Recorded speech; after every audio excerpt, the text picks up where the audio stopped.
Assalamualaikum warahmatullahi wabarakatuh. Hai.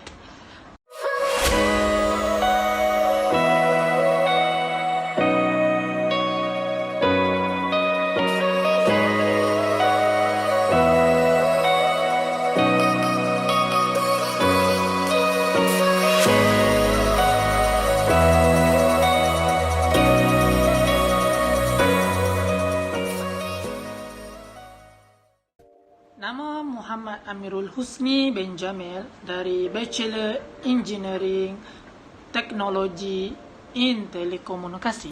Okey, saya hari ini nak cerita tentang baru-baru lagi ada beberapa pelajar lepas SPM. Yang pertama saya nak cerita yang bahawa ada seorang pelajar tu dia menunggang motosikal, lepas tu dekat baju sekolah dia ada menulis perkataan yang orang tengok pun jadi macam tak selesa langsung benda tu kan. Jadi macam benda adalah benda kata-kata kesat kepada cikgu. Sedangkan cikgu itu adalah diumpamakan pelita untuk kita dalam menuntut ilmu. Okey, jadi dekat sini kita boleh nampak lah remaja zaman sekarang ni akhlak dia runtuh. Akhlak dia runtuh dan kebiadaban dia, betul lah. Kebiadaban dia tu menyebabkan kita nampak dia seorang yang tak ada adab lah. Okey, yang kedua kita dapat tahu seorang pelajar dia dapat buku teks tu percuma, tapi dia nak raikan benda tu dengan cara yang salah, iaitu dia lemparkan buku teks tu dekat dengan sungai. Ini menyebabkan kita rasa sebab buku teks tu pun kita dapat free kan. Takkan benda yang kita dapat free tu kita nak buat ni kan, apa tahu ni. Sedangkan benda tu kita boleh guna untuk masa-masa akan datang, untuk pelajar yang akan datang apa semua. Jadi kita nampak lah di situ, nampak hilangnya adab menuntut ilmu dan hilangnya adab dengan cikgu. Okey, yang terakhir tak salah saya bulan 1 hari tu kot, ada seorang guru dia membuat kelas online. Kelas online tu tapi pelajar dia langsung tak datang, langsung tak masuk kelas dia. Itu menyebabkan nampaklah betapa sedihnya seorang guru yang ingin berbakti kepada masyarakat dengan pelajar-pelajar, tapi pelajar-pelajar langsung tak hiraukan dia dan tak masuk kelas dia. Itu nampak agak menyedihkan lah bagi seorang guru yang ingin berbakti kepada masyarakat. Okey, di sini saya ingin simpulkan 10 cara untuk kita beradab dengan seorang guru kita, sama ada kita secara bersemuka ataupun kita di alam maya bersemuka melalui webinar lah.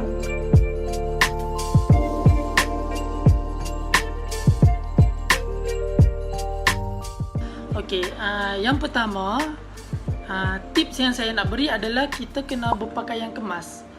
Contohlah kalau kita bertemu dengan awek kita lah, makwa kan kita kan, kita mestilah kena pakai pakaian kemas, lepas tu cantik, barulah pasangan kita nampak wow, dia ni cantik apa semua. Macam tu lah kalau kita jumpa dengan kita punya lecturer ataupun kita punya guru lah, kenalah pakai pakaian yang kemas, barulah nampak dia orang pun macam wow, terpegun, handsome ke apa kan.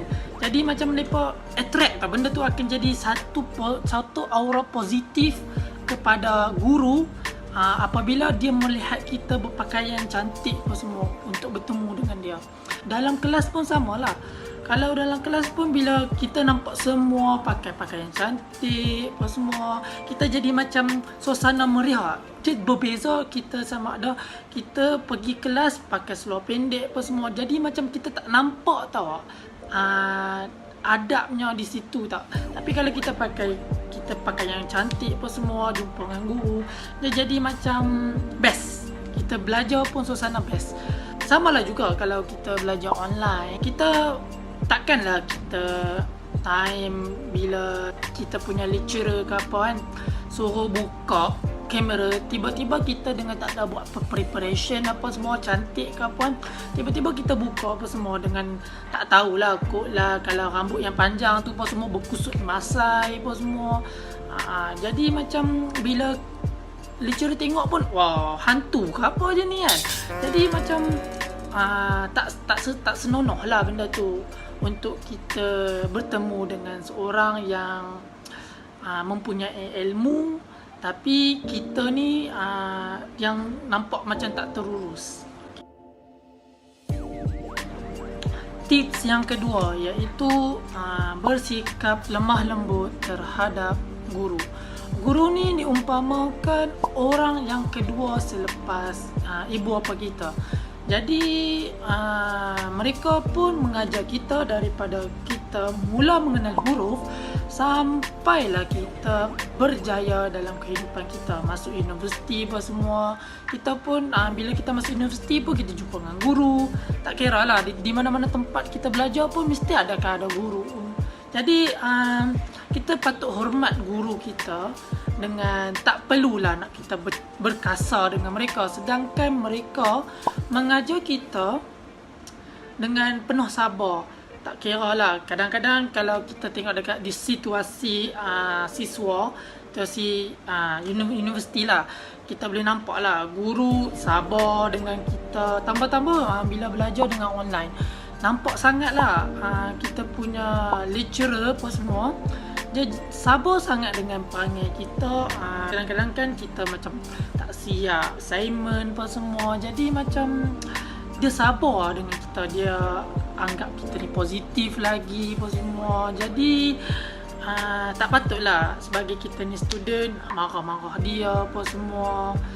Dia buat semua ni pun ada bersebab tak? Bersebab untuk kebaikan kita, bukan dia buat untuk kebaikan dia apa semua. Lagipun dia tak minta pun apa-apa pun daripada kita, minta untuk balas balik kan. Katakanlah katakanlah kita kan dah berjaya apa semua, okey hang dah belajar, hang berjaya, aku hang kena bagi Mercedes aku. Tak perlu, lepas tak minta pun benda-benda tu. Jadi sebab cikgu pun bersabar dengan kita, kita kena bersabar dengan cikgu.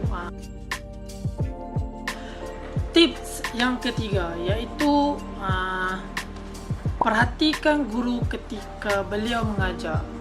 Okay, bila cerita pasal perhatikan guru ni, saya teringat satu kisah saya pada masa saya belajar dekat dengan sekolah dululah.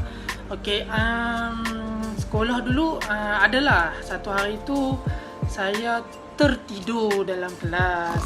Ketika tu petang lah kan, waktu petang, rasa letih sikit lah kan. Jadi bila saya tertidur tu kan, cikgu pula dekat depan tu dia tengah tulis. Dia nampak saya, orang lain tak tidur tapi dia nampak saya tidur. Jadi dia datang senyap-senyap dengan saya. Dia ambil dia punya pemadam, dia letak kat muka saya. Jadi muka saya macam putih lah kan.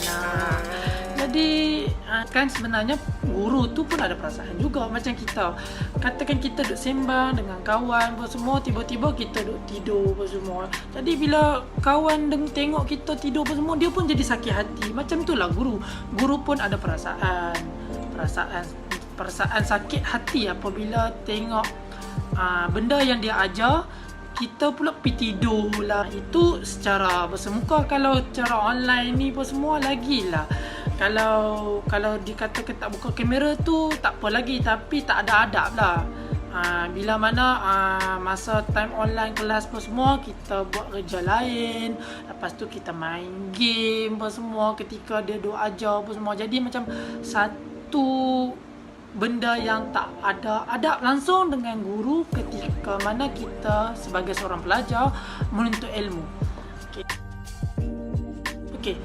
Tips yang keempat iaitu fokus ketika guru mengajar. Okey, dekat sini kita boleh nampak lah bila mana bila guru tunjuk example apa semua, kita kena fokus lah benda ni. Jangan kita pula pergi bersembang dengan kawan apa semua. Bila tiba-tiba nama kita dipetik, bila cikgu tanya apa yang kita nak jawab, kita pun tak tahu nak jawab apa. Sebab apa? Sebab kita tak fokus. Itu adalah salah satu kurangnya adab ketika kita sebagai seorang pelajar ingin menuntut ilmu. Tips yang kelima iaitu tidak memotong perbicaraan guru.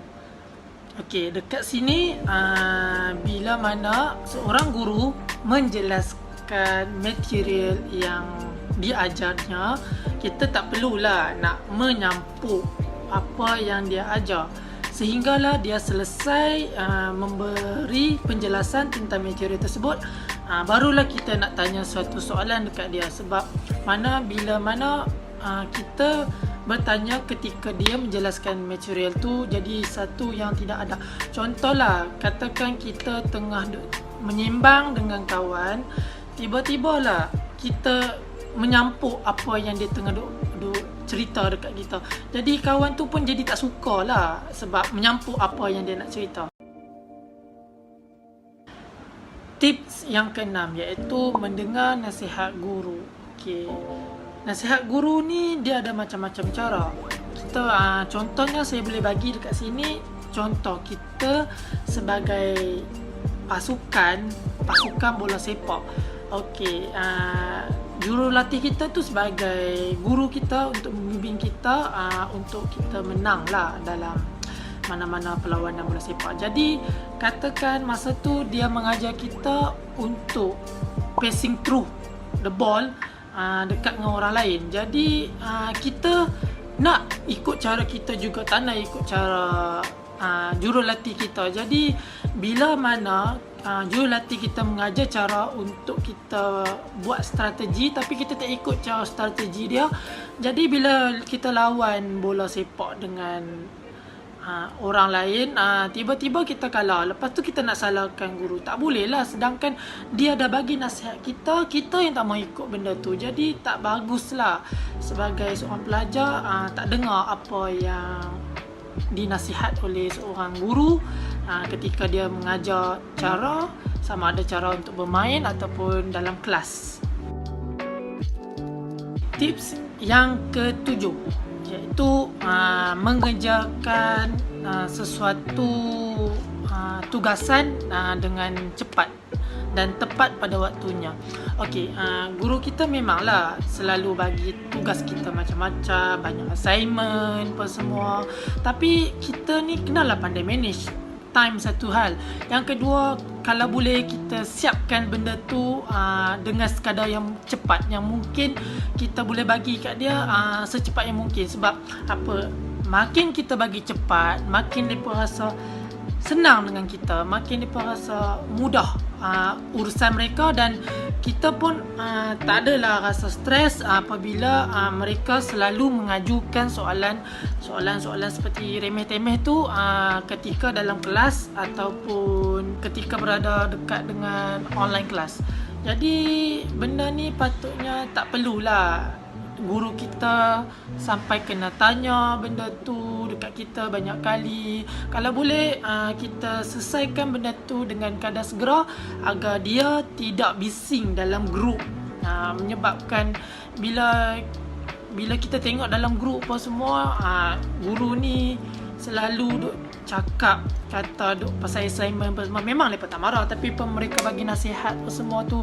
Jadi tak elok lah sebenarnya kalau kita ni melengah-lengahkan masa dekat dengan dia, memberi pun lambat. Lagi satu, bila mana dia bagi tugasan kat kita dah lah satu hantar last minute. Lepas tu pula tak buat pembetulan, kita pun tak tahu kita buat tu salah atau betul. Sebab kalau kita buat awal, kita boleh tahulah sama ada kita ni buat benda tu salah atau betul. Jadi lecturer kita akan tolong kita untuk buat pembetulan. Macam kalau kita hantar lambat apa semua tu kan, dah lah satu hal kita hantar dalam last minute, tiba-tiba dah lah salah pula kat situ.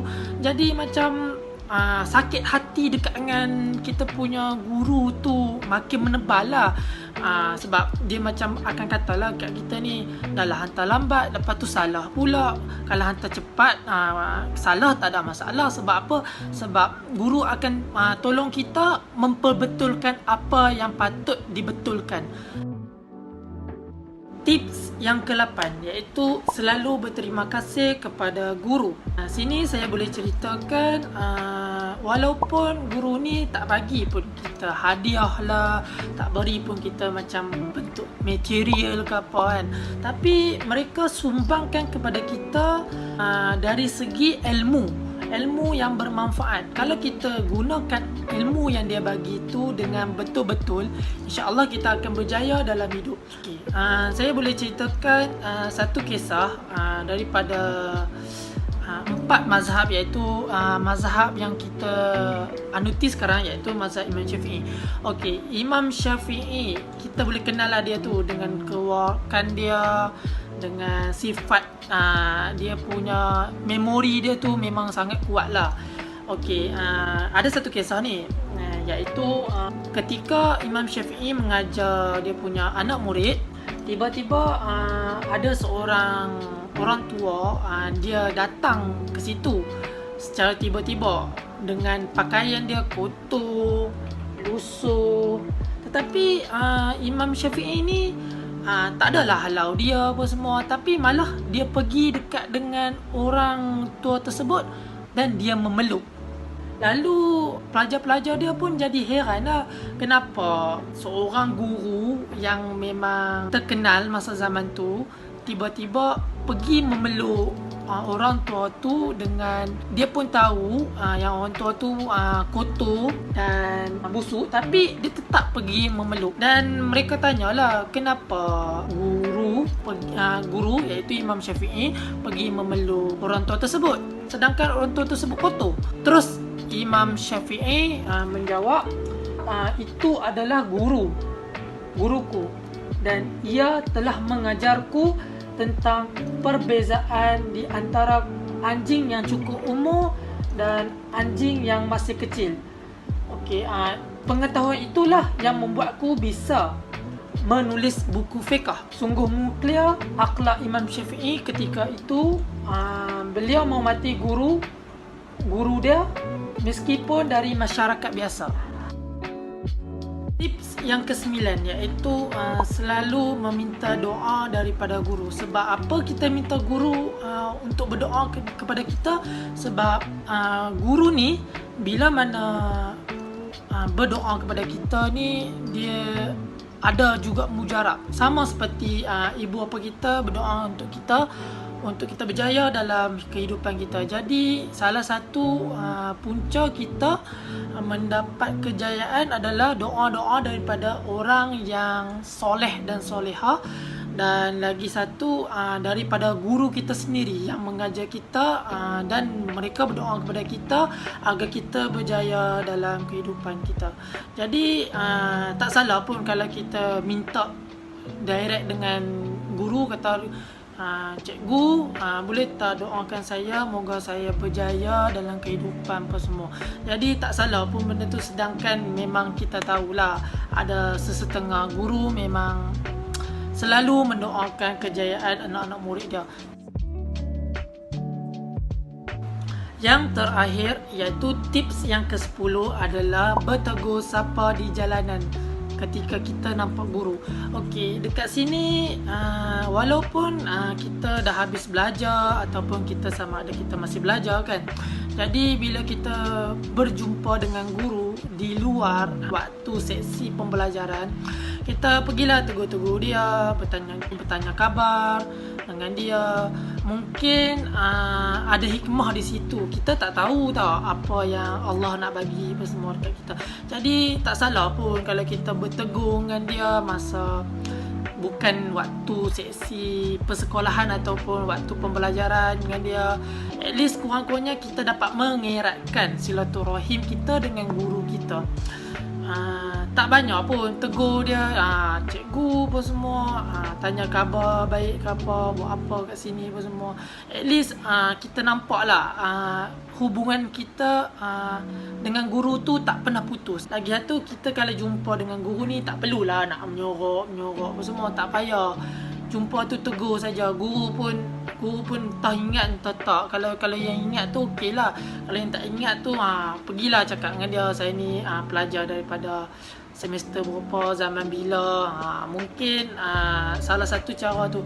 Macam saya sekarang ni alhamdulillah lah, daripada saya punya guru dekat dengan sekolah sampai dengan masuk dekat dengan college apa semua, saya masih kontak lagi dengan guru-guru saya, dan alhamdulillah mereka masih ingat saya lagi dan feedback mereka pun sangat bagus dengan saya. Alhamdulillah, selesai sudah 10 tips cara untuk menghormati guru. Okey, kesimpulan yang saya dapat huraikan dalam video kali ini iaitu firman Allah Subhanahu Wa Taala yang bermaksud, dan Tuhanmu telah memerintahkan agar kamu jangan menyembah selain Dia, dan hendaklah berbuat baik kepada ibu bapa. Jika salah seorang di antara kedua atau kedua-duanya sampai berusia lanjut dalam memeliharaanmu, maka sesekali janganlah engkau mengatakan kepada keduanya perkataan dan janganlah engkau membentak keduanya, dan ucapkanlah kepada keduanya perkataan yang baik. Surah Isra ayat ke-23. Ini sahaja saya ingin kongsikan pada video kali ini. Saya harap video yang saya kongsikan ini dapat memberi manfaat dan dapat mengamalkan kepada kalian yang di luar sana. Okey, saya Muhammad Amirul Husni bin Jamil. Jumpa lagi. Assalamualaikum.